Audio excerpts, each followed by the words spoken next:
Welcome everyone to another special episode of Geeks of the Roundtable. Every episode I say is special because it is. We have another guest today, but before I introduce you to my guest and before we introduce all the topics we're going to be talking about today, I would like to introduce my co-host. He's the one, he's the only, he's the couch potato in this quarantine, Zach Pope. How are you doing, Zach? Oh man, I'm getting fat by the day, man. I'm gonna end up being like the characters from Wall-E by the end of this. So, it's fine. It's like whatever. Like, hopefully I get a cool chair to kind of go around in. But we are the geeks of the round table, so I guess I do need to get a little bit more fit, so that way when the zombie apocalypse does happen, I can pull out my sword and just start chomping shit up. Maybe by that point we'll actually have a lightsaber, but this is a very special installment because we do have one of my older co-hosts from another podcast I used to be a part of called The Sweet Life of Zach and Cody, and that is Cody Curtis. How are you doing, Cody? I'm doing well. How are you guys doing? Ren, how are you doing? Pretty good. I mean, given the circumstances, pretty good. It could be Yeah. better. I could be going outside in a perfect world, in a parallel universe. A version of me is doing that, so I'm just happy for him. Totally, and I think that's what's like cool. And like Cody, it's great to have you on here. We're gonna be talking a lot of cool things. Obviously, our main topic is Star Wars, right, Ren? We're gonna be pitching our own film, which is something I've been wanting to do for a while. Disney, if you take any of our ideas, you better credit us. But we also have a bunch of movie news, and we want to talk about Cody and talk with him about where has he been, what's he been doing. We'll give some insight to filmmaking, insight to YouTube, all that sorts of stuff. And I think the other thing we're going to talk about is just short film. Which, Cody, can everyone see it on YouTube, like, or is it on Yeah. like unlisted? Okay, so people can't see it. Yeah, I decided, I think it was like 2 weeks ago, to just allow everybody to get their hands on it. So, All right, Okay. cool. So that's awesome. So we will get into that. Let's just like every week, let's just catch up, guys. Let's just catch up. Ren, Yeah. what have you been doing this week? What have you been doing? This week I finished Shadow of the Colossus on PS4. nice. I played the original. Everyone is asking me if I'm playing the first time. I played the original on PS2, Never guys. played it. Oh, you gotta play it, dude. You It's so do good. I know. need to play it, Zach. I haven't Right now, downloaded. yeah. Right now, I'm thinking of either sending Uncharted from my hometown to here because I have the trilogy, or buying The Last of Us.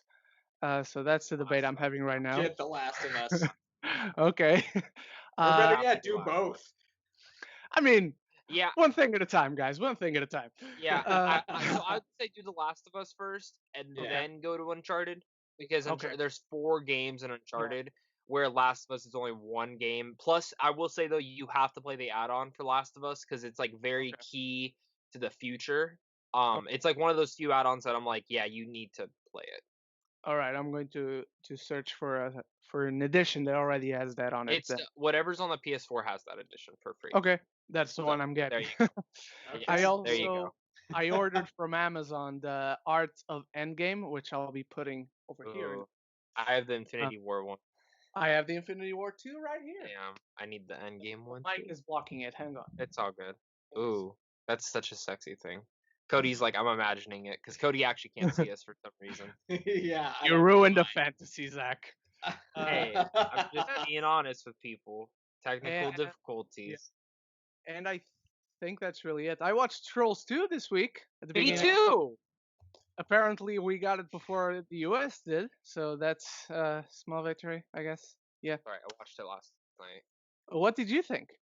I liked it. It's, it's Okay. a Trolls movie. Like, I mean, like, what else like, I wasn't expecting fucking Toy Story from it. You know what I mean? Like, I was expecting to dance and sing and that shit and glitter babies and fucking funk and hip hop and country. Glitter And guess what? I got babies. that. I will say though, Sam Rockwell steals that movie as Hickory. True. Dude, True. Sam Rockwell is a treasure. I mean, seriously, like he is so good as a voice actor. Like, And- really, really good. And everyone listening to this right now, including Cody, is like, Sam Rockwell's in fucking Trolls? Yeah, I didn't even know that until I looked after. Me I'm like, who neither. played- I'm like, who played Hickory? He was the best part of that movie. I'm like, Sam Rockwell? Hell yeah. But it looks like you've had an entertaining week. For me, I've had the same week as always. Every morning, get up, play Animal Crossing, walk on the treadmill, walk outside while playing Animal Crossing, do a little bit of a workout, do schoolwork. But I also got Final Fantasy VII last night, the remake. All right. I'm 2 hours in and it's fucking amazing. Did It's you get fucking digital amazing. or physical? I did digital. I had a physical pre-ordered, but I can't pick it up and I want to Yeah. play the game, so I just said screw it. The only thing I'm not liking is I don't know if you guys know about the release window for these games. Like this remake is only the first part. You and I Like it's talked about it a bit on Jared yeah, Bucknell's live. and playing the game, I'm so into it. I'm just like I'm wondering how I'm gonna feel by the end of it. Like, where does it end? Does it feel satisfying for a first part of the game? Do I want it? And how are people going to feel who don't know it's the first part of the game? You know what I Yeah. mean? Like, they don't say Final Fantasy Remake Part One. It just says Final Fantasy Remake. So you assume it's the full game. And like, as into it I'm in, I'm just like wondering on that part because I played the original one. I don't remember it that much. Like, I remember certain key elements of it. It's unique, but the graphics, my fucking god, are like straight up incredible for this game. Like probably like top 3 graphics ever for a game. Like right Wow. now. Like they're really good. The combat's really fun. It's a good game overall though. I'm kind of in love with it. And then what else have I been doing? Oh, I watched a lot of movies this week. Finished my Planet of the Apes marathon. I did a whole trilogy, which I will say Nice. that is straight up the best live action trilogy since Lord of the Rings. Yep, I agree with that. Like straight up, the fact that that series didn't win a single Oscar nomination, the fact that War, and I was always like, Dawn is the best one. After watching War again, War is straight up the best made Planet of the Apes film. Yeah, I think it's a it's the masterpiece. smartest of them all. It is. It's so smart, especially in its execution and the way that they kind of decided to handle the characters. I think that was the smartest thing because it is. I have this debate with someone who's like, "It's not a war movie." I'm like, "No, but it is. Like, it's very smart war film. It's not a big action-packed one. That is a very great movie." Yeah. Um, and then what else did I watch this week? Oh, I watched Iron Giant again. That was Oh, amazing. I yeah. love the Iron Giant. Scooby Doo on Zombie Island. I also saw 2001: A Space Odyssey for the first time, which Oh, was okay. amazing, amazing, amazing, amazing. And I also watched As Above, So Below, which I've never seen before. Dude, I liked it. Really? I'm a junkie. But found footage. I'm kind of a guilty pleasure for me. Okay. Cody, are you a guilty pleasure for found footage? For found footage, yeah, I would say so, but I would also say that that also goes into horror too. Oh, Because okay. like Yeah. horror movies and found footage movies, even if they're bad, I really could care less. Oh, see, it depends how bad they are. Like Yeah. found Oh. footage, I think found footage I can at least watch it once. But if I hear like bad reviews, which I was at Target yesterday and they have a buy two get one free deal, and they had the Fanatic there, and I was very tempted to buy it. I was Do very it. tempted. Do I it. still haven't Do seen it. it. Buy I it. still, Buy it. Get it. Get it. You must watch it. It's amazing. Cody, have you seen the It's Fanatic? it's Have you heard any of the Fanatic, uh, or oh have you my seen it? gosh, Zach. I Yeah, and here's what I can say about the Fanatic. It is almost on par with The Room, except there's one big difference: is that the Fanatic does not have Tommy Wiseau. There's Should also he have another. been in I'll it? say there's also another difference. Tommy Wiseau is one of those people that doesn't have the purest notion of anything of how ridiculous it is, and No. everyone involved in the Fanatic should have that notion. But if you watch the movie, it doesn't feel like they do. No. That's pretty sad. But Cody, what have you been up to? I know you finally beat Kingdom Hearts 3. I've been fucking Yeah. hammering this guy, the biggest Kingdom Hearts fan to play Kingdom Hearts 3. Dude finally just played it. Yeah, I finally got it. Like after we've all been put under quarantine, I'm like, I found it for cheap. I found it for like $15. I got it. As soon as I started playing it, I couldn't put it down, and I beat it in like 3 days. So it was a lot of fun. I mean, other than that, I played through The Last of Us again, which that game I could play. I could play every single week, and I would be fine. Yeah, But Ren, if you end up beating the game and saying, I don't know if I could ever talk to you again. I might like disown you. oh, Because when we Zach, do this podcast, yes. I'm sure that you've heard, but the writer for Chernobyl is writing the Yeah. HBO series, and then Neil Neil Druckmann Druckmann, doing it. And yeah, the score, same score too. I mean, so far I'm like all in, and they said it is about Joel and Ellie, which makes me really excited. I was worried that they were just gonna play around in the world. Now it comes down to casting, and I think that's gonna be my key thing is who plays Joel and Ellie. I have a feeling they're gonna go big for Joel, a big actor for Joel, but Ellie Yeah. wise they're gonna go for an unknown. Um, Mm. so I know Ren, you've never played, but if you've seen pictures of Joel, who would you want to play Yes. Joel, and who would you want to play Ellie? I mean, And same it's thing for you, hard. Cody. It's hard to stay away from the obvious. The obvious would be like Hugh Jackman, someone like Yeah. that. But I'll Yeah. say, and we've talked about this actor for some other roles, Zach, on our podcast, but painting dye his hair black and let him grow a beard, but Boyd Holbrook would be pretty good for Joel. Boyd Hope would be really good. He'd be Yeah. really good. What about you, Cody? For me, I have ever since I heard about Last of Us and played it, Hugh Jackman's like the only person I could picture, and then either him or the guy who played Jamie Lannister in Game of Thrones has been Yeah. on my mind. But Mm. I would be okay if they got Hugh Jackman to play Joel, and then they got Mr. Walder. I'm not gonna try to pronounce his full name, but if they got him to play Tommy, then I wouldn't complain there either. I'm gonna say this, man. I think as Joel, I think Hugh Jackman literally looks like him. He Yeah. literally fucking looks like him. Yeah. I have a feeling they're gonna want Joel, to be honest. I think they're gonna want Hugh Jackman. It's the fact, will he do it? Is Yeah. the big question for me.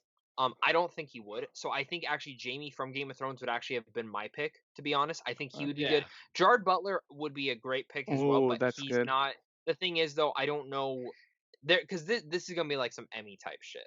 Is Gerard Yeah. Butler gonna be able to turn in an Emmy-worthy performance as He Joel? has the talent. He He just doesn't does. have the best agent, clearly. Or he just chooses not to. You know what I True. mean? True. When it comes to Ellie, though, if they don't want to go unknown, Caitlin Denver would be fucking perfect for that role. Yes. Caitlin Denver Pretty or good. Sadie Sink from Stranger Things. Who's that? She's the redhead. Oh, okay, okay. Yeah. Got it. So Yeah. I would love them both. Again, kind of unknown still. I mean, Caitlin Denver's a little bit more up there, but I think I would be very satisfied with that. I'm just waiting for the day that, like, the day they drop that casting announcement will literally be as big as like an MCU casting announcement, in my Okay, opinion. Yeah, well. I got two other choices, two backups Okay. for each. For Joel, and this just popped in my head. Of course, he doesn't look nearly as Joel as Hugh Jackman does, but still a damn fine actor. John Bernthal would be Yes. pretty good. That could work, yeah. I would love that. Yes. And I just saw her the other day on a movie, and I didn't recognize her until I checked IMDb after I saw the movie. Una Lawrence Yeah. for That's Ellie. a good choice. Yeah. I like those. I like those. Well, with all that Last of Us talk out of the way, Ren, let's talk with Cody. So Cody, you have a short film. I Do you do. want to let the people know what it's about, what it's called, all sorts of stuff like that, and then we'll kind of get in some details about it. Yeah. So I made a short film. Originally it was for school, but it's I suppose we'll get into those details in a bit. But the short film is called Judgment, and it's the story of two brothers who have gotten over a very, very traumatizing past and dealt with it in their own personal ways. And it's about them coming together to sort out their differences. That is the basic, like the most basic premise I can give about it. Okay. So with that said, Ren, you know, we have all made short films in some sense. We've all dove into the creativity, and we thought, like, for Yeah. people, a lot of questions people ask on YouTube is, well, how do I get started in filmmaking? How do I get started in YouTube?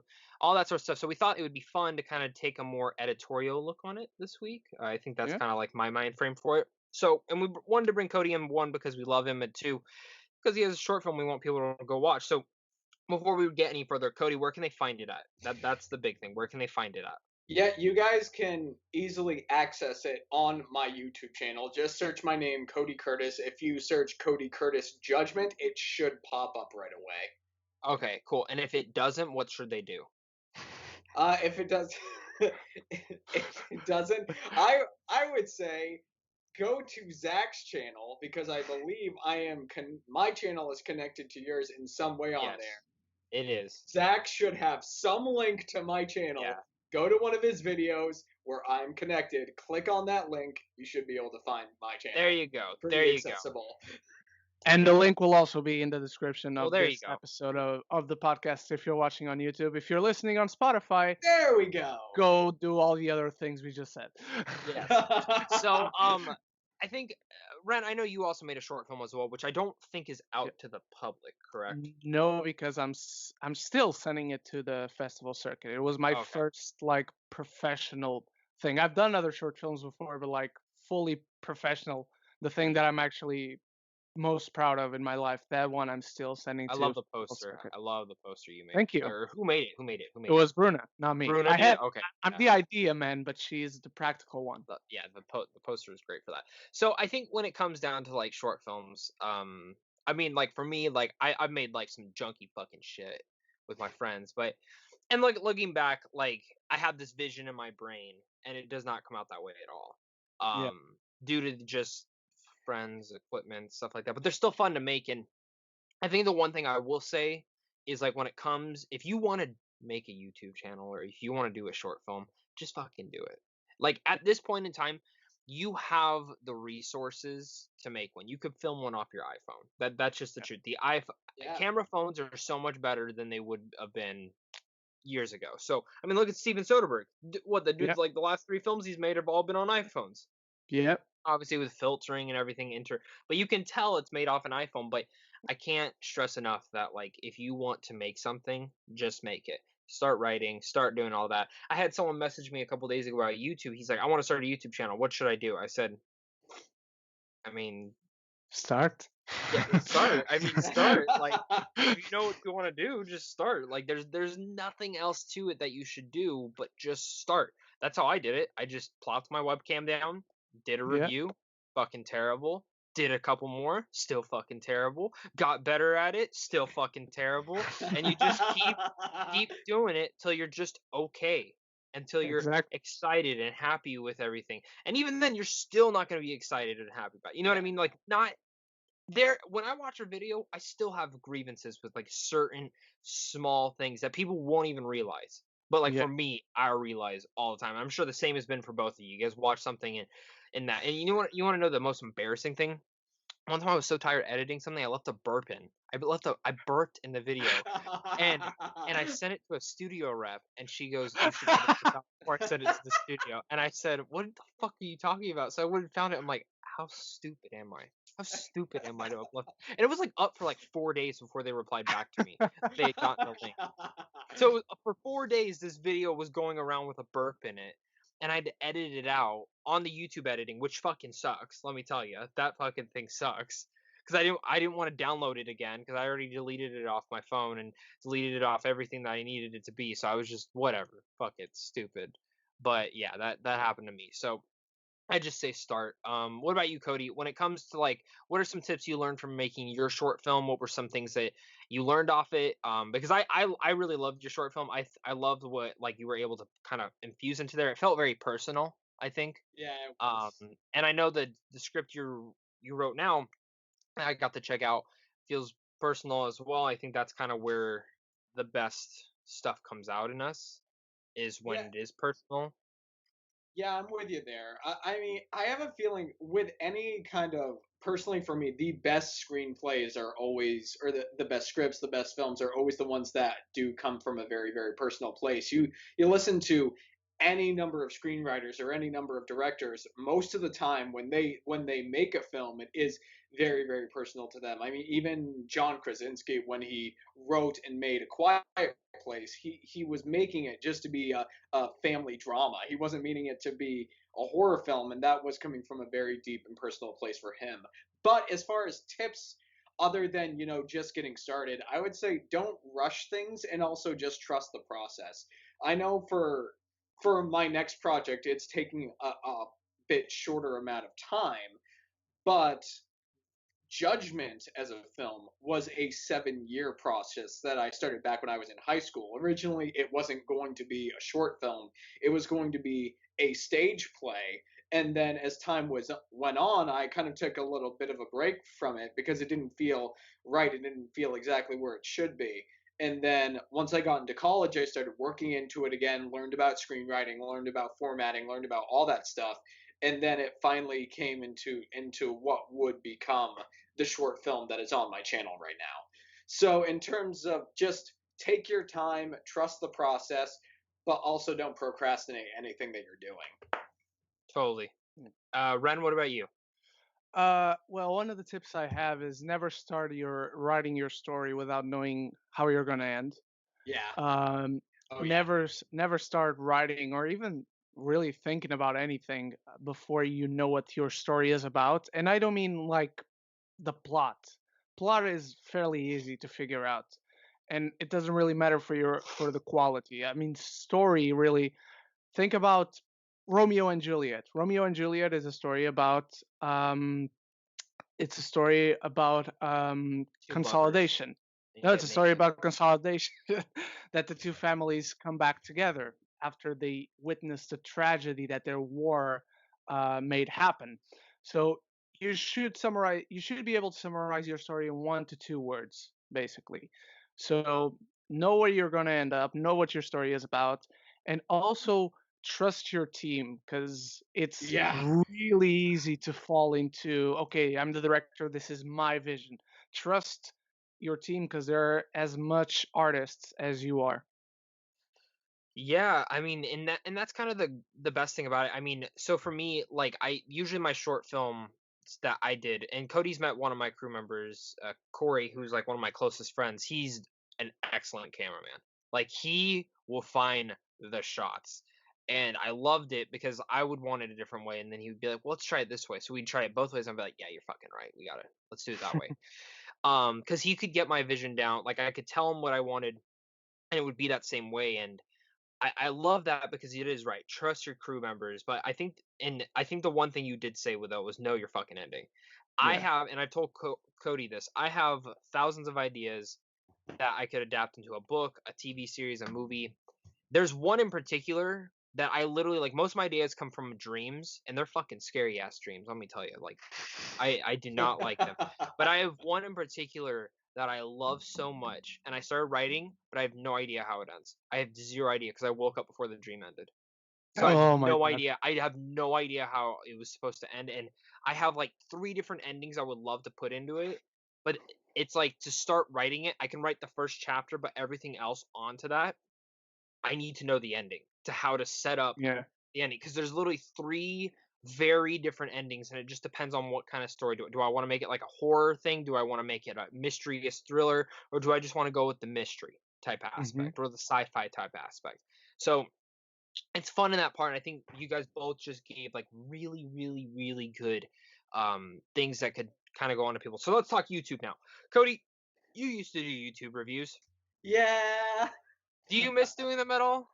I do miss them, but I realized the more and more with all the projects and stuff that I've got going on right now, even through quarantine, I just personally I don't have the mental energy for them, and I don't have the time for them. For I guess the main thing is that my next project that I'm working on isn't a short, it's a feature. So that has eaten up all of my time. But I'm playing I the d- stripper in that feature, right? no. No. No. Oh, I There's thought no you said it. I could just set up a green screen in my room and strip down a pole and then send you the clip, and then you would just edit it in. Of course that's where you take it. No. No, Oh, no. You're going to do that for Ren. Nope. oh, Nope. no. My next one is a very heavy drama. There are no strippers. Well, in fact, there could be strippers, I guess. Wait a See, But it's minute. so I Wait guess a yeah, minute. You're doing a really heavy drama too, Ren? I am indeed. Ooh. It's Okay, literally called me heavy. too. I love it. I love Emphasis it. on heavy. So you're saying Yeah, your film is Yeah. fat. yeah. Yes. I love it. I love it. So with YouTube, Cody, what were some like tips you could give to people who are starting YouTube and like if they're asking like because I think that's a big part is like why should they help? Why should they do YouTube? You know what I mean? I mean, I would say YouTube is one of the, even if you do not continue with YouTube like I didn't, it's one of the best ways not only to make connections, to break out of your comfort zone, but also to build confidence in yourself. It's it kind of amazes me how you can set up a camera, film something alone, meet people, and actually feel better about yourself, to feel Yeah. more I mean, we confident all about met yourself. through YouTube. We all met through YouTube. Yep. Like Yeah. that's the crazy part. Like Cody actually flew to my state and we like hung out for what, like a week, right? Yeah, and Was it a we week? shot Yeah. we shot a film with Yeah. Corey during that time Yeah, we period. shot a Deadpool versus Wolverine short, which like it's fun. It's fun. It's There's fun. things that we both would have liked to have done more if we had more time. We Yeah. literally had what, like 5 hours to film it, like And we legit get 5 hours, and then yeah. but it was fun. Like I took you to LA for the first time. We went and saw Yeah. Hereditary, which Huh. that was It's a fucking boring. yeah. Ren doesn't like it. I'm not a big Ren! fan. I like the filmmaking. I don't like the film. Ren, don't Fair go. enough. Okay. Fair enough. I'm But gonna cry. But yeah, so like that was a fun time. But and the same thing with Ren. I used to watch Ren's channel like when I was just starting out, and I was like, man, I really like this guy. He has a cool background. He sees all these fucking movies early. What the fuck? It was cool, and like I mean, same thing with Ryan, Griffin, Tyler. It all comes together, and I think that's what I love about the space is like how open it is.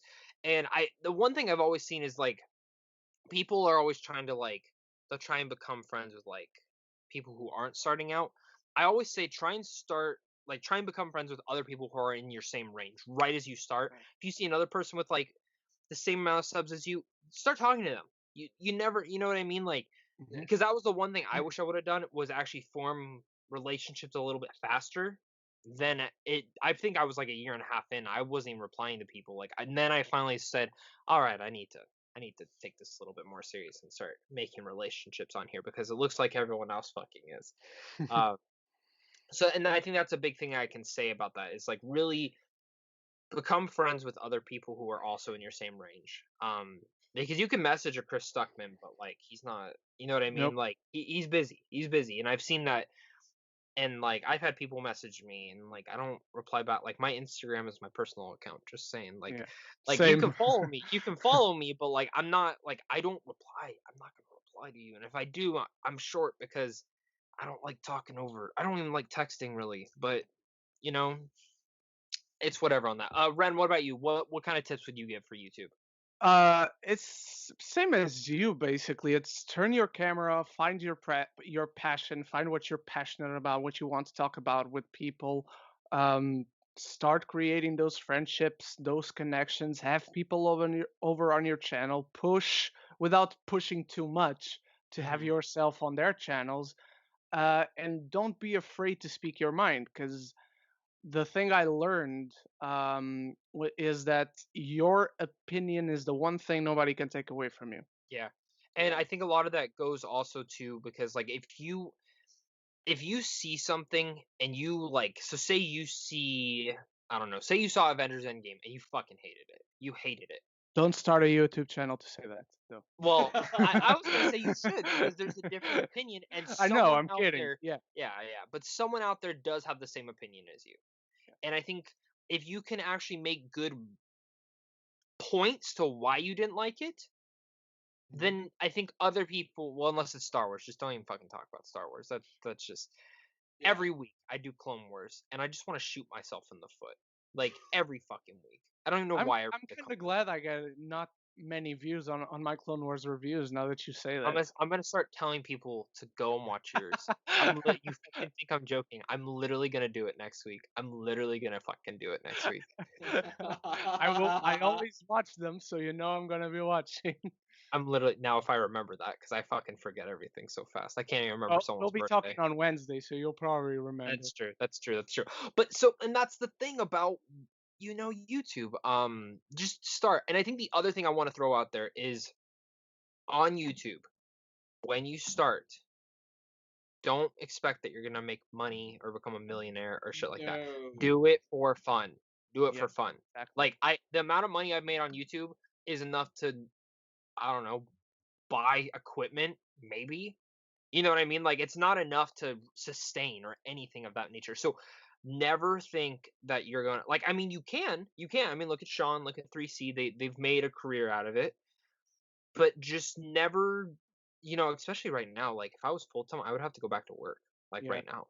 There's no way in hell that I would have been able to do it. So that's what I can really push out there is like really don't come into it thinking, oh, I'm gonna make so much money, I'm gonna get success. I've learned that even if you only have like 100, 2,000, to 100, to 1,000, to 500, doesn't matter. If you have a fan base, if you have a loyal people commenting, supporting you, that's I feel like is what's more important. And with that, more stuff will grow over time. Yeah. That's kind of what I've learned. Kind of before we get into the movie news and we kind of wrap this up, Cody, is there anything else you want to talk about your short film? Anything you want to really promote? Anything you really want to put out to the people? Because again, me and Ren both we liked your short film. I really love the personal aspect of it. I think that's the strongest Yes. part. I think when it comes to any writing, if you can really feel that personal aspect, that's the easy best part about it. So tell us a little bit more. Tell us again what do you want to do? Where is that kind of going with your career and kind of inspire the people? Okay, so in terms of originally, I had a really good feeling about this film, and my trajectory to where what I'm doing has changed a bit because I had a really good feeling about Judgment, and I was thinking about sending it to some festivals. But after we wrapped the filming of Judgment, I actually started working on my next project, and it's funny how that has changed. Part of it is because of the quarantine and because of the situation that we're all in right now. But it went from being a short film to being a feature film. And I realized that for me personally, the main thing that I want to do with any kind of storytelling or filmmaking or anything is I'm just trying to impact people in kind of a positive way so that they can start thinking about how they can change their lives for the better, even if their lives aren't in the most positive place right now. And that's what I wanted to do with Judgment. Judgment was a personal work for me because for me it's personal because of the kind of relationship I have between me and my brother. And this next story is personal for me because of things that have happened with me that I've seen my friends go through, and because of things I've seen my family go through. But I think the number one thing I would say is that if you want to make a story, not trying to make just a story that gets by, you want to make a good, if not a great story, you need to have someone who is willing to. I mean, it can be a friend or not a friend. It could just be somebody who knows storytelling really well. You need to have somebody who is willing to go over your script and not lie to your face telling you how good it is. They need to be telling you what could be improved on it while also telling you what they liked about it so that as you work on draft after draft after draft, you can improve and make the kind of story that you ultimately want. Because I'll say this: when you write a story, although in a perfect world we would all be able to write stories that are perfect from draft one, that's not the world that we live in. So having somebody who can be there to sort of go over each draft with you and go over things and talk through them with you is, in my opinion, I think it is the best thing that you can do as a writer. Love it. Yeah. I love it. Ren, anything else to add before we move on? No, I completely agree with this precisely the last point that you made, Cody, because the film that I made last year, Where Summer Gone, that was my master's project to get my master's degree in film school. And for the project we were writing, and we had a tutor who is a director himself. We each of us had a tutor for themselves, and with Yours was each Steven draft, Spielberg, right? I wish. And with each draft, we'd send them, and then we'd meet them personally. The first draft I sent this guy, and you'll see in a minute why this guy is awesome. I sent him the first draft of Where Is Summer Gone, which was very different than the final product, which Zach has seen. And I meet him, and he's like, "This is based on a real story, isn't it? With you?" And I'm like, "Yes. How did you know?" I just know it. It's in the writing. Um, but then the story took very, very boring directions for a film. Even though I wanted to keep it true to life for a film, for a story that you're telling in a, what was it, 11-minute format, it wasn't the best. It wasn't the best story for people to watch in a narrative. So because of that, I changed it, and I was never afraid to show him what I wrote, even though it wasn't the best, because I knew all the critiques he had for me were to make the movie better. Yeah. I got to give a little shout out to the buddy I work with. His name's Stephen Bennett.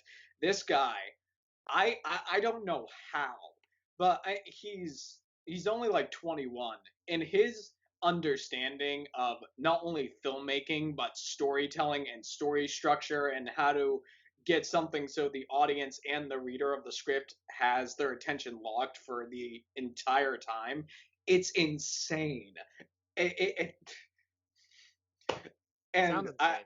I mean, here's the thing: getting critiques and notes back on any kind of writing that you do, the first draft, it hurts the absolute most because it's. Yeah. I mean, Ren, I'm sure you can attest to this, especially the last work that you did. Is that it's such a personal work to you that getting feedback on it up front, it hurts, but Yeah. you understand why it's there. Yeah, but it's also one of the things they teach you first. Your first draft is gonna suck. You can be the Yep. best writer in the world. Your first draft is going to suck. It's going to be your worst work. But looking Yeah. on the positive side, your first draft is going to be your worst work. From then on, it's only going up. Yeah. Yeah. So I think that kind of takes us to close this out. Head on into the movie news. All There right. was something I actually didn't add into the notes, Ren, that right. I do want to talk about. Okay. Which Do you want to is start Taika with it? Waititi. Oh, yeah, yeah. I want to start with it. So, well, I have two things. So, two big things. Remind me about the Martin Scorsese one. That's the one I want to talk about a little bit later on. But Okay. obviously, it kind of ties into because the next thing is also a comic book thing. Taika freaking Waititi did like a little live stream discussing Thor Ragnarok yesterday and kind of went into details about Thor: Love and Thunder. Which, for me, I don't love Ragnarok. I think it's fun. It's fine. It's Me whatever. neither. Okay, and then Cody, what are your thoughts about Ragnarok? Ragnarok, I think I think it's a fun movie. I think it's an enjoyable movie. Is it my favorite MCU movie? No, not at all. Yeah. So, and that's where he said he goes. The next one is bonkers, like crazy bonkers, 10 times more than the first one. He said it's like a bunch of 10-year-olds. They asked him what they wanted in the next Thor film, and he said okay.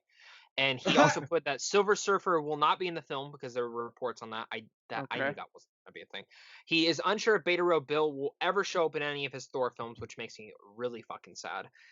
He still will not say who Christian Bale is playing, but you had a good theory on who it is. I really like that. I still think it's. I have a feeling it's Hercules, man. I really like. There's something telling me it's. I just Hercules. really don't see Marvel introducing Greek mythology into Norse mythology. You know. You're right on that. Yeah. I do think it's still open to the two options. It's either Gore the God Butcher or Kull the brother of Odin, the god of fear. Which I would love. I would love the Butcher one. I think that's Me the one I too. would I actually hope want. that's the one, dude. He also said he won't say if Loki is returning because there's been rumors that Loki's returning. Now I'm gonna say this: if Loki returns, that's gonna piss me off. I'm fine with him in his own Disney Plus series, but I Okay. do not like him coming back to Thor, especially with the way it ended in Infinity War for I agree Thor. with that. Yeah. I think there is Yeah. no reason in hell to have Loki back. Cameo wise, flashback, flash forward, something, Yeah. that's fine. But if you were gonna have him be an integral character to this, no. He also said Korg is returning in a larger capacity. He has said that before, right? Yeah. He's undecided if Thor will be fat, but feels like it's been done and he'll have to do something different. I think Thor will probably be back the same. Yeah. He might We be even talked super about skinny. this when he Yeah. talked about Guardians in Thor 4, Yeah. Thor and Guardians 3, whatever. Star Sharks might be featured. Space X-Men Sharks, Aliens mate. will be featured. We're going to And have Meek Space is a Sharks. female. And Meek is a Meek female. is a female. Korg is going to be doing the nasty with Meek. I guarantee it. They probably already Oh, are on of his course. couch in Endgame. They're going to be And then they're going to be caught.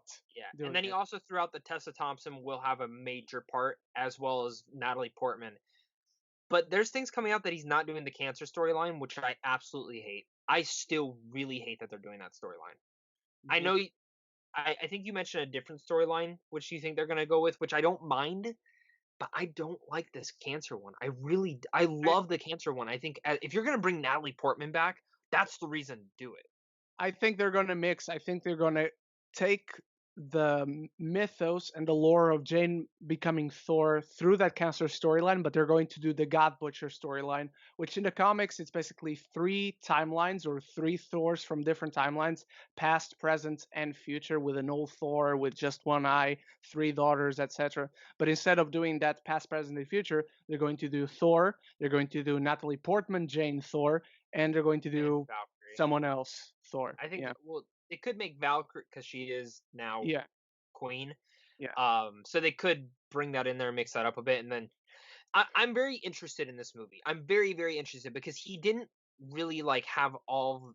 He came into Ragnarok a little bit late, it seemed like, and a lot of it was improv. So I feel like this one will be more structured, which Yeah. makes me excited. Thor: Love and Thunder. I love the title, and I I just don't. hear that love part, and I'm like, okay, so what is this? Like, what is it gonna be?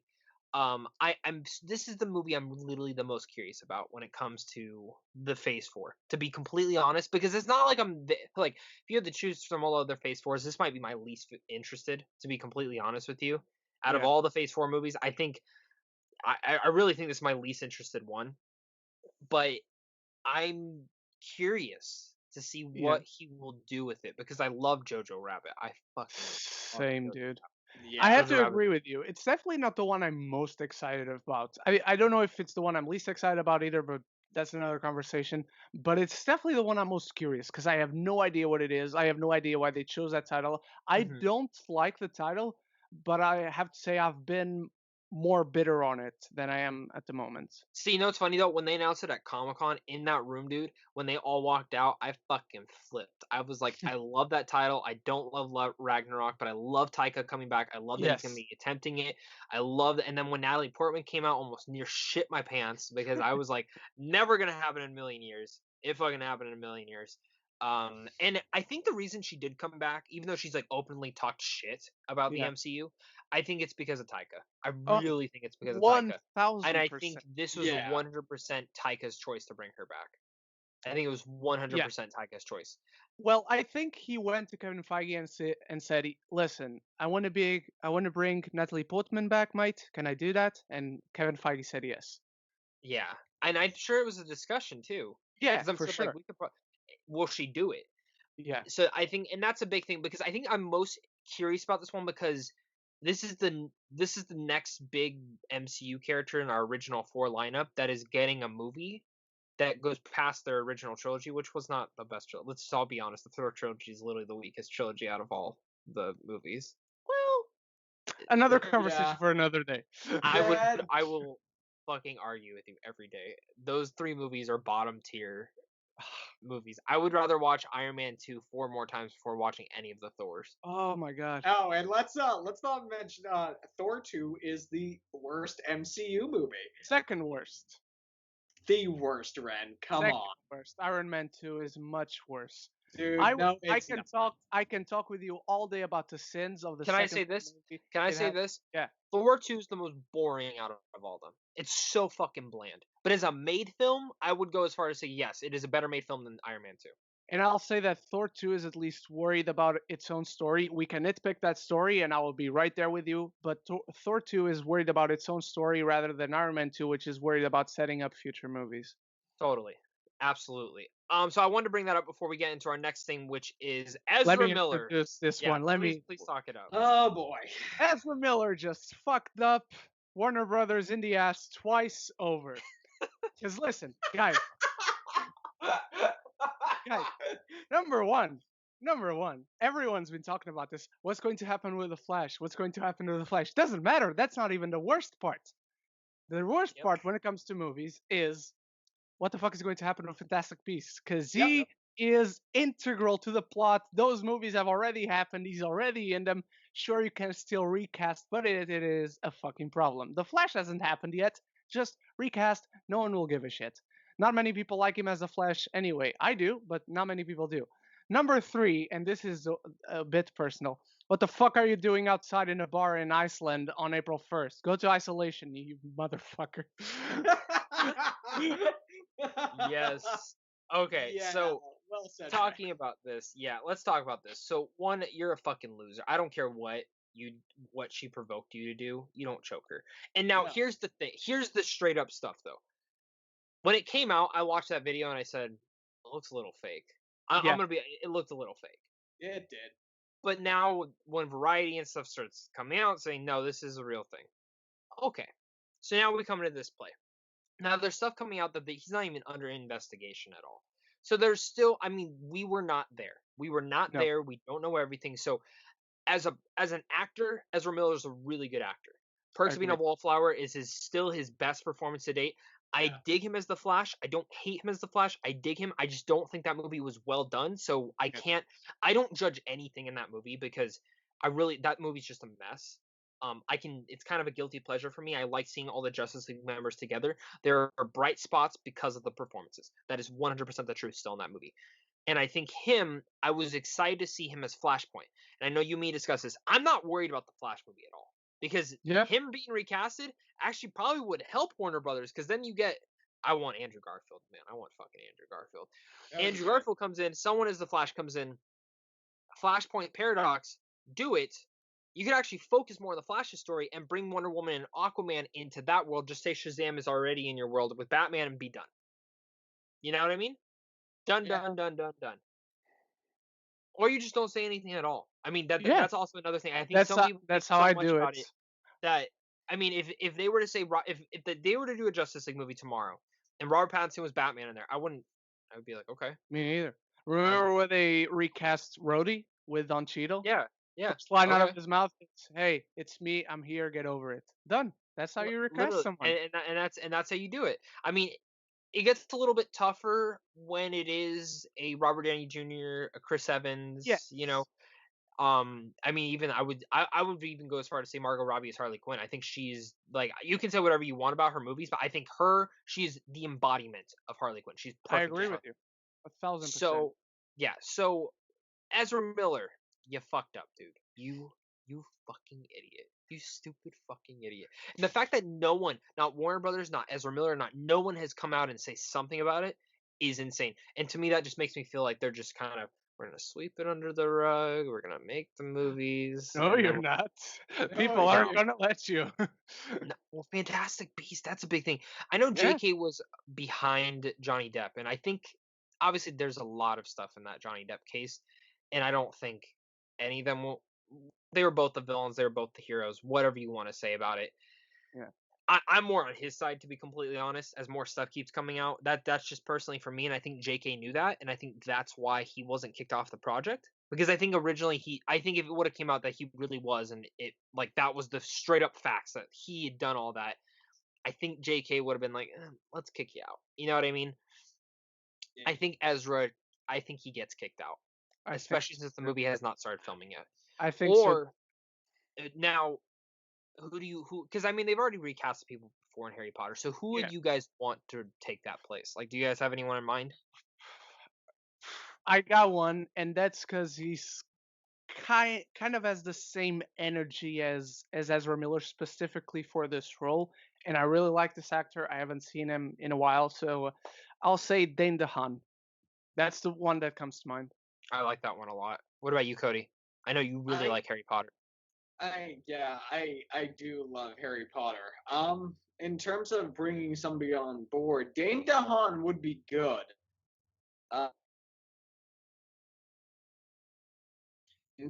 Anybody else? I can't think of anyone off the top of my head. There is one person who I would like in the role simply because it would give him an opportunity to stretch his wings as an actor, and that is Timothée Chalamet. Oh, totally. That's pretty cool. That's a really good choice. I would think he would fit perfectly into this world, to be honest. Now, one more thing before we get more into Ezra Miller and we're speaking about Fantastic Beasts. You know, they originally said they were going to do 5 to 6 movies. Yeah, no. Do you still think they do 5 to 6 movies? I think they do 5, not 6. I think they do 4. Yeah. I think they do 4. Okay. And I'm in the minority. I really do not like that first Fantastic Beasts. I really like Crimes of Grindelwald. I don't know what it is. I won't say I really like the first one. I like the first one. I really dislike. I don't hate it. I dislike Fantastic Beasts: Crimes of Grindelwald a lot. Do you know why I like it though? Now, Yeah. this will change. This will change if the third one sucks. If the third one's fucking terrible, I will not like the second one. I like a good setup movie, and I thought it set up a lot of stuff. It's straight up all setup. But I feel satisfied with that, knowing that a third one is coming. Now, if the third one sucks, I'm not gonna like the second one anymore. I'm just gonna be done with this franchise. But that's why Half-Blood Prince is like my favorite Harry Potter movie, because it's the setup for 7. That's why I love it so much. So, I mean, that's kind of like my defense on it. Take it as what you will. J.K. Rowling did do a lot of weird things with that script. I won't. A disagree with that. screenwriter, she is not. No, she is not. No. But talking about Ezra Miller, there's no way around it. You gotta cut him. Okay, so who would you recast as the Flash? You, Zach, would do Andrew Garfield. Yeah, 100% Andrew Garfield, or the guy from Game Night, the blonde guy. I would love Billy the Magnuson. Gold. Billy Yeah, Magnuson. I would love. I think he would be good. Okay. He might be a little bit too big for the Flash, Yeah, so that's why but I think he I can was get really small. more. Yeah, He can get but- small. but I think Andrew Garfield, especially after seeing Under the Silver Lake, I think he fits like that awkward not Grant Gustin, fucking awkward Barry Allen. Which, that conversation comes into play now. Can Grant Gustin go into the movie universe? Yes, I mean, please. Yes. we saw him in the CW. We saw Ezra Miller and him tie up in the CW. You could He's an do it. amazing Flash. Yeah, you could do it. You could do it in some fucking way. It'd just be really, really tough. So I think that's not why gonna I think they're no. And honestly, I don't think we will hear that Ezra Miller gets kicked off the Flash. I think we'll hear he gets kicked off and recasted like that day. Like Yeah. both the things will happen. I think they'll just announce like this person recasts as Barry Allen recast with X actor. Mhm. Which did you guys hear? Do you remember when the Game Night people were supposed to be directing Flash? Yeah, Yes. Did you see the tweet by them? I did. Because they got fired over creative differences, and he literally tweeted out creative differences. When the video of Ezra came out. Yeah. Fucking stupid, man. Oh So- my god. But yeah, who would you guys cast as Barry Allen? You go first. I would say in a perfect world, I don't know if it's going to work out this way, but I think with Ezra Miller disappearing, I think that there's a better chance for it if they write it well. Because honestly, I would be perfectly happy if they found a way to transition the Grant Gustin, Barry Allen, and Flash into the Flash film. Like, if they found a way to do that, I would be perfectly happy. But Andrew Garfield was actually my second choice. Okay. And I you, would Ren? go. I would go with someone who has been in a superhero movie before, one of the best ones, in fact. He is now in one of the most underrated TV shows currently on air. His name is Lucas Till. He played Havoc in X-Men First Class and Apocalypse. He wasn't in Music Yeah, Fast. that's And a he's good now choice. he's a current MacGyver, and he's a pretty good actor. He's young enough, Is but also, MacGyver good? it is, dude. You're gonna love this. The first episode is directed by James Wan. I'm gonna need to watch this. What the fuck? It's a pretty good show. That's surprising, but that's cool. I like that choice. That's a little outside. Yeah. Now, do you guys think they recast everyone around him? Because I love the dad character they got of Billy Crudup. I love the girlfriend character they had casted for Justice League. I love everyone they did. Do you guys think they recast? No, I don't think there's any need to Or recast at least, the or people at least around him. I don't think they should at all. No, I think those are perfect. The other one I want to say is, which villain do you think they'll do? I think Reverse Flash is the first one. they'll do. Reverse Flash, 100% Reverse Flash. I still want Michael C. Hall from Dexter to play him. I think, or Matthew McConaughey. I think Matthew McConaughey would destroy that role. Yeah. But I still want him as Norman Osborn too, which I don't know. It's If I so have tough. to choose, I'd rather have him as Norman Osborn than Reverse Flash. You know who would play a good Reverse Flash? And we've talked Anthony about. Hopkins. I mean, he wouldn't play a bad one. Yes. He wouldn't play a bad one, but we've talked about him on this show, and that's Nikolai Coster-Waldau. Yes. He would make an amazing Reverse Flash. Absolutely. I love that. I love that choice.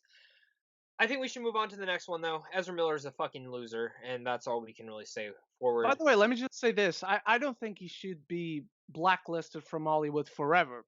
No, I think I he think he stays away Yeah. He needs to come There's- out and say something. No, he has to come. I mean, if he doesn't, then I lose like total respect for him. Him or a representative, either of him or Warner Brothers, etc. I don't think he should be blacklisted forever. I think give it a few No. years, let him lay low for a while, Well, and then also, kind he of make needs- a comeback. Yeah, he needs to say something though. I mean, that's the thing. Like Downey I and agree. Brolin, I mean, they both fucked up early in their career, but they at least said something. You know what I mean? Like, you gotta say something, dude. Yeah. You gotta say something. So, moving on to the next thing. This is the other one I wanted to bring up. That wasn't in the notes, and it's Martin Scorsese's new movie. Have you heard of this new Western movie that he's making with DiCaprio and De Niro? What's the name? It's called Killers of the Flower Flower Moon. Moon. Yeah. I've heard. So he was gonna make this, I think, at Paramount, and Paramount said, "Fuck no to your budget." What do you think his budget is? In terms of, What I was the mean, budget of The Irishman? The Irishman was 180. okay, well, if they're saying no to Scorsese and his budget, I mean, Paramount is the studio that partnered with Michael Bay to make the Transformers movies, and those were, I think those were somewhere along the 200 million mark, or at least the last one was. The last one So- was freaking expensive. Yeah. So But they Yeah. also made a lot of money. Martin Scorsese, much better director than Michael Bay, even though that Uh, goes without saying. But his films his don't make as movies much money. won't make that. Yeah. I don't know. It's gotta be around. but you know what's but you know what's 200. funny though? When Scorsese has a movie coming out, like I guarantee, if you would have put The Irishman in theaters, I think it actually would have made its budget back. 100%. too. I really Yeah. do think that would, because he is one of the few still directors that I would say is like Wolf of Wall Street made a fuck ton of money. And I Yeah. don't think people remember that. Now, did Silence make a lot of money? No, but that was a little bit marketed differently. That one was a very different movie. But I think The Yeah. Irishman would have made more money than people were expecting. And I think Killers of the Flower Moon will make more money if made in the way that I think it's going to be made. And I know someone who read the book and said it's fucking amazing. Okay. So, Ren, what do you think the budget is? I'd say it's got to be a little bigger than The Irishman, because if they're still saying no after The Irishman, I'm gonna say 200. Yep, it's 200 fucking million. He wants Yep. 200 fucking million for that movie. Yep. 200 million. Yep. 200. I get the Irishman's cost because of the de-aging. Why the fuck do you need 200 million, man? Because if you're gonna do a western and Martin Scorsese is gonna shoot it on location, That's a lot. true. He's not gonna do it. Which He's not I'm gonna kinda do for. anything on green screen. So dude. now he is currently in discussions with Apple and Netflix and other platformers to see where he can put his movie at. Dude, telling just you, watching. Disney Plus. Go to Disney Plus. Can you Oh imagine? yeah. Well, It's also been reported that Amazon's looking at the film too. yeah, and pretty much Scorsese, he goes to Netflix, Amazon, pretty much any of the streaming services. They're gonna be like, here's your money. I think Netflix gets it. I think gets it. I think Netflix has a good chance of getting it. It really depends on how much they got from The Irishman. But Well, I it will also say, depends on Apple. It depends on Yeah. Apple. If Apple's like, yo, we need content. and Amazon and both Amazon and Apple are in a good place financially. The other thing I will say about it though is it's what deals they make them. Scorsese knows Netflix will push his movie. They Yeah. know he will push Sure. it. Apple TV's not known for that yet. No, Yeah. And Amazon, I'm just gonna say this: Amazon fucking sucks at marketing their films for Oscars. Yeah, They they suck. do. They suck. The Beautiful Boy should have been nominated. You know what else 100%. should have? You And know the what fact else that should it have wasn't. nominated? What? The Big Sick. It was though. It got the script at least. It got the script. Did it get Best Picture that year too? No, it No. didn't. No, it didn't. But at least got script, which I was actually quite surprised by. Yeah. So, but yeah, this was something I saw while we were like all talking. I was like, I want to bring this up and hear your guys' thoughts. All right. I mean, Martin Scorsese is my favorite director of all time. So I'm all good. $200 million, take it, man. I'll support you. I think he's asking for it also because he's like, if these big budget movies can get it, I can. True. That's true. Yeah. And I think this one will also, like, Silence didn't make a lot of money, not only because of its subject matter, but also at the time, at least, and I love both the actors, Adam Driver and Andrew Garfield weren't wide appeal No. names. Liam Neeson, sure, but he's not even in that movie much. But with Scorsese DiCaprio directing and- a Western, DiCaprio, De Niro, 100% this movie's making money. Yeah, I mean, look at Django. Django killed Yeah. at the box office. So, and it's Yeah. that's a long movie too. All right, moving into the next one. AMC may close. This is kind of just something I wanted to get your guys' brains on. What do you think on this? AMC may close. Go ahead, Cody. I would say I probably don't have the appropriate opinion for this because I don't live in an area where AMC theaters really play around me. The closest one is like, let's see here. It's in Mass, so it's like a 2-hour drive away from me. But if I was going to say anything, I would first of all, I am going to just say how bad I feel for every movie theater chain that is out there right now because they are their own. I mean, if let's say that let's say that movie studios, production studios, like big budget movie studios and companies are McDonald's and Wendy's and like the big corporation, big fast food corporations, then places like AMC and Regal Cinemas, all those places are like the small mom and pop shops that are just trying to stay afloat and keep their margins above where they need to be. So, and I'm disappointed, but I do have a feeling unless a studio like Amazon or Apple partners with them or buys them out, they're going to go out of business and they're going to shut down. Yeah. Zach? So for me, I have an AMC right next to my house, and I wouldn't say it's my favorite theater to go to, but it's so convenient. I've gone there for the last 12, 15 years of my life. I would be very sad. I'd be very sad. I do think Cody does point out. I don't think they will go out of business though. I think someone will end up buying them, putting money into them, something of that nature to bring them back. And I think like the Amazons, like the Apples, they need something of that nature. Will it happen right off the bat? I don't know. I think it just depends how long this thing lasts. Still, I think that's the honest truth with the Rona and what is going on, man. I mean, now Universal Studios just announced that they're not opening back up till May 31st. Yeah. So, people, stay the fuck inside, man. Just stop leaving your house. And if you do leave your house, wear a fucking mask. Yeah, true. So, what about you, Ren? Listen, I'm not the best person to talk about AMC specifically because the nearest AMC to me is over on the other side of the Atlantic. So you should go. just fly. Yeah, I'll swim there. Might as well. But look, I think it's something that the studios cannot and will not let happen. Because if movie theaters close, studios kind of die. Movies kind of die a bit. So I think the studios will come together. Disney, Warner Brothers, Paramount, Amazon, Apple, whoever else is left will come together and say, look, we're gotta save AMC, which is like the biggest theater chain in North America and Canada. And they gotta save it. And I bet you 100% they want to save it. They need it. They literally need it. Now, if that law does go through, because there is that law going about that, I don't know the muddled details of it, but that a studio can buy a theater, that could change a lot, though. If these studios say, I'm going to buy this theater.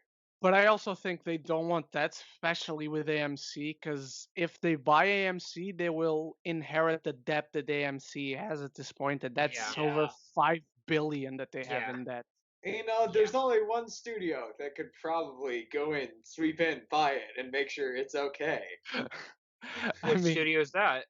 Disney. No, they can't do. Apple and Amazon are actually doing better. They're literally I think that report came out that Apple could buy Disney. Yeah. I don't think they will. I don't think they will. Neither. I don't think they will. I don't think they need to either. All right, moving on. Movies finally are getting a fucking release date, man. Hell yeah. Finally. Cody, a lot of these movies have been pushed back. What's the one movie that got pushed back that you're so sad about? Okay, I'm gonna put this into two separate categories because there are the big blockbuster things. No, we don't get too separate. Okay, you know what? Fine. If there was one that I was the most disappointed about movie, Quiet Place 2. That's the one above and beyond that I was the most You know, excited. someone on here, you know, someone on this podcast has seen that movie already. Ren. I would give you the thumbs up on that movie, but you can't see me, so I will tell you I give it a thumbs up. Okay. That's all he can say. That's all he can say. So, Cody, I'm right there along with you. I mean, it was right there, and it's gone. And every movie has been pretty much moved. So I'm happy that I mean, just discussing Marvel pretty much shuffled every movie back, switching the release dates a little bit. Black Widow went to Eternals. Eternals went to Shang-Chi. Shang-Chi went to May, which was Doctor Strange. Doctor Strange went to Thor, etc., etc., etc. Which I actually was doing research. Black Panther has always been in May. Oh, I know really? we were kind of discussing that. So Black Panther's always been in May. And they added that February date, which I think there was an untitled date for that one, which was probably supposed to be Ant-Man 3, but they pushed Ant-Man 3 to 2022. That's fine. They're probably going to time on that anyways. Yeah.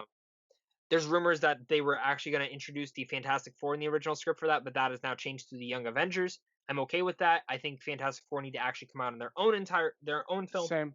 I agree. I think if you're going to introduce other characters in Marvel films, it has to be the X-Men. I think the X-Men is the smartest way. Black Panther, if Storm is not in Black Panther, I would be absolutely shocked. Really?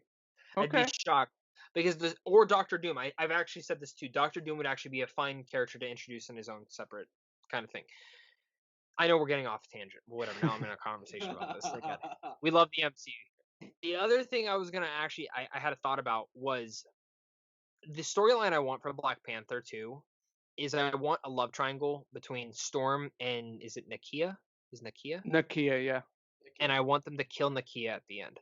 Oh! And then I want them to do the third movie will be Nakia and Killmonger being raised from the dead, from like the comics. No. Yes. Like, I'm not gonna let it happen. Yes. You get Marvel zombies in there.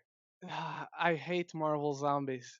Fuck you. I hate you. Dude, Marvel movies are, at least in the comics, sure, if they do it in the movies, it's different and I have a chance of liking it. But Marvel zombies are some of the most uninspired zombie stories I've ever read or seen or whatever. I hope they do it now. But really talking about the release dates, the ones I wanted to talk about, which I kind of also ties into our next topic, is Bob Iger says more movies could end up on Disney Plus, like Artemis Fowl, which I said that on this fucking thing it was gonna happen. You called it. So with that said in mind, Top Gun's move. That's obviously not going on Disney Plus. That's not a Disney movie. Yeah. There's still some movies on the release window that have not moved. A lot of big titles have moved. Jungle Cruise moved to next year. Mulan took that one, and et cetera, et cetera, et cetera. The two big movies that have still not moved is Soul and Tenet. Now, just talking about Tenet, I still believe Tenet will be moved.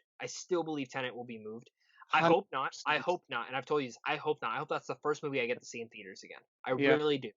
It won't be though. And sorry, Cody. I know you're super excited for Dune, just like me and Ren as well. But that's gonna get pushed to next year, and they're gonna move. They're gonna move Tenet into December. But at the same time, they may not now because Top Gun took fucking December now. Yeah. Which even if I was Dune, I would still move it out of December now. I think Top Gun's gonna fucking kill. Top Gun's gonna kill. So I think Soul could end up on Disney Plus. I don't think so. I have a theory on it, but tell me why. Tell me why you think I'm wrong. Tell me, both of you guys, tell me why I'm wrong. Okay, in this same interview, Bob Iger said the tentpole movies will still go to theater. Yes. Yeah.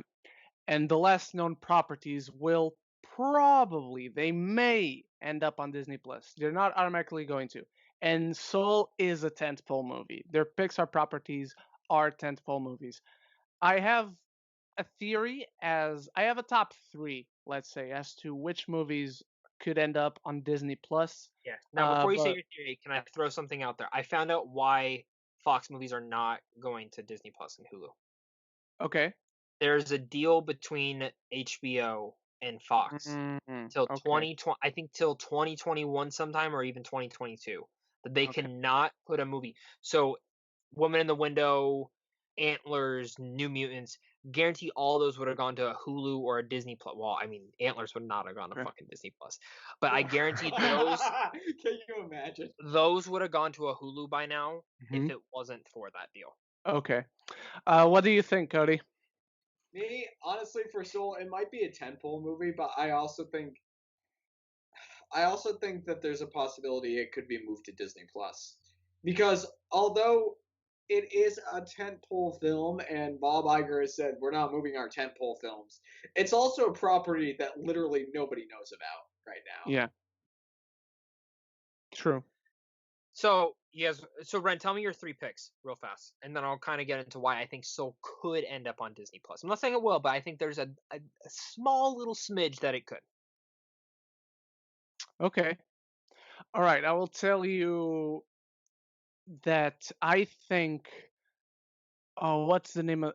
And Zach is not gonna like this. I do not like this either. I think there's a small chance, and I'm saying this one first because out of the 3, I'm going to say I think it's the least likely. But I think Free Guy could end up on Disney Plus. That's a rated R movie. It is? Yeah, it's gonna be rated R. I Okay, think. on Hulu then. But Hulu, yeah.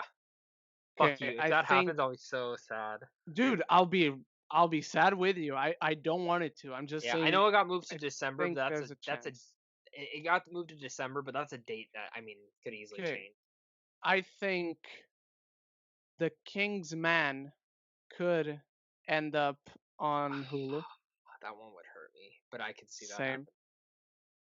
The number 1 movie, and by the way, my number 2 is going to be New Mutants before you Yeah, talked about the deal. which it My could number still 1 happen. movie. It could still happen. Yes. Yeah. My number 1 movie, which I think even if this situation wasn't happening, I think it probably should go to Disney Plus. It's the one and only Ivan, which I Yeah. didn't Is even there know a about trailer this for fucking. this? Is there a No, trailer? I didn't even know about this fucking movie until today when I was researching when you said we were going to talk about this. It's a live action CG hybrid based on a children's book. It follows a gorilla who has become accustomed to his life in a glass walled cell in a shopping mall and hardly ever thinks about his time in the wild until he This is meets going to a Disney baby Plus. elephant. This is The going to all Disney star Plus. cast includes Danny DeVito, Helen Mirren, Brooklyn Prince, Sam Rockwell, Bryan Cranston, and Angelina Jolie. It's going to Disney Plus. It's got to, right? When was it announced? When was it supposed to come out? Supposedly August 14th Not this happening. year. Which You I know, think is the the week after Wonder Woman. That's not happening. Oh my god. You know, the fact that we haven't heard any information about that movie and it was supposed to come out in August, I am not excited for it whatsoever. Me neither. Me neither, dude. So, you guys ready to hear why I think Soul will end up on Disney Plus? Yes. Go ahead. So, I think Disney is still holding out. I think they're hoping that June will still be a good date for them to release the movie. Now, I think there's a possibility if it doesn't work, this is what they could do. Golden Globes have already announced your movies do not have to go into theaters this year to be nominated. I think if the Oscars do the same thing, Soul will go on Disney Plus, but when theaters start opening back up, they will put it into theaters. Okay. Just for a limited run, but I think Disney Plus they could do it with. I think yes, the budget is very high for this movie, but so is fucking Artemis Fowl.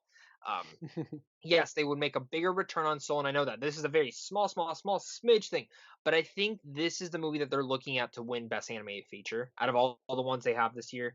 I don't even know if Raya and the Last Dragon will actually come out this year now because who knows what the delay has done to that. I know animators can work at home, but who knows? So that's why I feel that Soul is the movie that, while a lot of people are excited about it, I'm not hearing the same buzz as I did with Inside Out, which was really their last big unknown property that got a lot of money. So I think there's a chance that it does end up on Disney Plus. I think it's very, very small, but I think if it comes down to like, well, where do we put this film at? It's either getting bumped the next year. It's either getting bumped the next year. It's bumped to Raya and the Last Dragon, or it comes out, and maybe it does come out, and maybe they just do the same thing with Onward. A couple weeks, then they just throw it on Disney Plus. True. So Okay, that makes Oh, sense. but I will be so sad if it does. If I can't watch that in theaters for the first time. Me same, too. same Yeah. here. Artemis Fowl, I'm kind of sad that I don't get to see in theaters either, to be honest with you. Yeah. So Dude, I'll tell you this. I can't say I was excited for Artemis Fowl because I felt very hollow watching the trailers, but it yes, was Yeah, interesting. I had my eye on it. I was like, okay, I'm not like 100% into this. I have no idea what it was. I never heard of the books personally, but every time I watched the trailers, I was like, I'm interested. I'm interested in possibly being surprised. Plus, it's directed by Kenneth yeah, Branagh, so which Yeah. is the big thing. Yeah, which is the big thing who for that. directed the best Thor movie. Fuck you. yeah. It's true. Let's move on to our main topic of today, though, guys. This is the Star Wars main topic. You pitch your own film. Okay. Cody, would you like to go first? Sure. I guess I can do that. You have to. All right, and you don't. You're the guest. Yeah, and you can go. You don't have to go into as much detail as you want. You can go into basic structure that you Okay. want, however you want. Because I'm pretty much just gonna throw out like my storyline, what time period I'd want it to take place on, and all that stuff. Okay. So my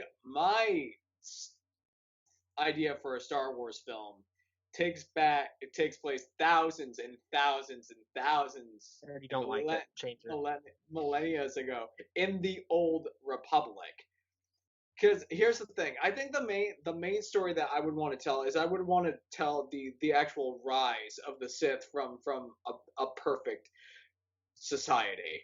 Well, like more than anything, I wouldn't want to tell a story of just the Sith and the Jedi and like the organizations of light and darkness. I wouldn't want to tell a story where everything's already been established. I would want to tell a story to where we're living in a perfect society and a perfect world, and then somebody finds there are cracks within that perfect world, and that gives reason for the rise of the darkness that we see in eventual Star Wars films. So it's sort of like the light and the society that was established beforehand where everybody was living in harmony is the reason for the rise of the Sith and for everything that we have leading down the road. So that would be my idea for a Star Wars movie. I love it. I love it. Ren, do you want me to go first, or do you want to go? I'm going to go first because I would suspect we kind of have the same idea, so I want to have it first. Oh fuck! All right, go. Okay. The genre is a spy movie Oh in no, I'm done. the I'm Star. different. Okay. Hang on, this is just the beginning. It's a spy movie in the Star Wars universe, but it's not a spy movie like, let's say, James Bond. Even though, of course, there are action sequences, it's more of a spy movie in the veins of Tinker Tailor Soldier Spy. And this is about someone who is supposed to be working for the Jedi, but we see that he is actually working for the Sith. This person is Revan. This is his origin story. At the end, it turns out he was playing both the orders, and he is somewhere in between. He is what was called the Grey Jedi, which is a term I fucking hate. So I hope they create, whoever makes this movie, I hope they create a new term for being a gray something. Um, and I want to see this origin. I want to see him tricking both the Jedi Order and the Sith, whatever. And we don't even know that he's fooling them. We don't even realize that it is a spy movie. I think a great director for this would actually be Denis Villeneuve, even though he's never going to do it. Um, I and don't think they would let him. yeah, true. And I think a good star would be Christian Bale. And that's it. Great choice. That's a great choice. All right, here's mine. Mine's fucking different. So thank God we had different ones. All right. So mine is a horror slash war film. Not in a gonna sense happen. of well, it has the tone of Hotel Mumbai and a Saving Private Ryan type thing, All right. and a little bit of Schindler's List. So Oh my this takes gosh. place a couple years after. This is what I think about when I'm at work, just so everyone knows. This takes place a couple years after Order 66. Darth Vader is hunting down the rest of the Jedi with his Inquisitors. It takes him to a planet not far, well, far away, kind of. And this planet is, I would say, if anyone's watched The Mandalorian, it's kind of like that forest planet. I'm not saying it's the exact one, but you know what I mean. It's a forest planet. There's civilization living on there. Not a bunch of big cities, but a lot of smaller tribes and whatnot. And one day they just start shooting down on them because in the opening scenes of this, pretty much Darth Vader's and Inquisitors find a holocron that shows where the last remaining Jedi are. And one of the main ones that they need to kill is on this planet. So they decide to launch a full-on assault on this whole entire thing. The opening sequence might be them getting that holocron, but the next sequence is literally them just, these people just living, and there's them tearing through tribes, just murdering everyone. Because no one will talk, no one knows what they're saying, because there's a Jedi hiding among them. And we follow a group of 6 people who throughout the course of this are just trying to escape, because there's one ship on the planet that can get them off. It's hidden, and it's a way for them to escape, and there's only 6 of them. And in this group, one of them is the Jedi. And no, you don't know it all until one point in it where they're hiding in a cave, and 2 Inquisitors come in, and they're about to just start murdering everyone, and behind them all you just see a hand shot of a lightsaber go off, double fucking bladed, and it's a new female protagonist who jumps out and kills them both. And then it turns out also in the same group there's another Jedi. So there's 2 of them living on the same thing that they've never met, they've never understood each other, never seen each other. One was a Padawan, one was a higher up in the order who was on this planet, and the Padawan escapes to this planet. Pretty much the whole thing ends up them getting to the ship, saving these people, but it turns out the Padawan and the Jedi have to stay behind to fight Darth Vader and the and the rest of the Inquisitors. And it ends in an a la Rogue One. Instead of them hugging on the beach, it's them fucking best lightsaber battle ever known to man, fighting so they can get away in the ship. But the intensity of it is literally like Hotel Mumbai. It's very, and you don't find out who these Jedi members are until probably halfway through the film. So you're playing with it in your head of who is it, because all of them, they end up finding out that one of them is a Jedi. And the Padawan comes out once she notices that the Jedi is coming out, and she does have her own lightsaber. So I really like the whole concept of being able to play around, because I love the Order 66 world, the hunting of the Jedi. And I think this is something that we haven't seen from Star Wars that's intense, but also adds to the lore, and people want to see more Darth Vader.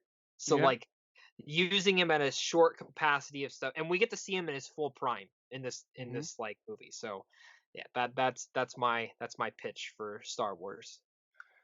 All right. I think we got 3 good choices here. I like it.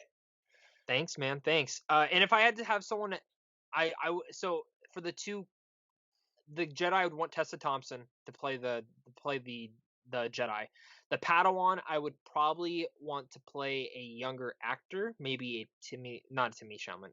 What's the kid's name from Room? Oh, Jacob Tremblay. Yeah, he would be a little bit older at this point. I would say around, he'd probably be 16 by this point, so it'd probably be a good age for him. And then director-wise, I would really want, I think there's 2 directors that could really do this. Jennifer Kent, I think, could really hold that intensity while not going too bombastic. I also really think Matthew Vaughn could fucking kill it. I think he could kill it, because this would have to be pretty close to an R rating. I wouldn't say it would be an R rating, but it would be pretty close to an R rating. All right. And even Peter Berg could probably do it, but just don't bring in Mark Wahlberg, please. Just please don't. Mark Wahlberg will be the other Jedi. No, Mark Wahlberg will be Darth Vader. Hey, guys. Yeah, how you doing? What are you doing over there? Come here. Get over here, Jedi. Come on. Let me force choke you. Bring you right over here. Put your pants down. Show you what a Boston accent looks like. Hey, my friend Ted, he has a lightsaber too. Flash Gordon, come on.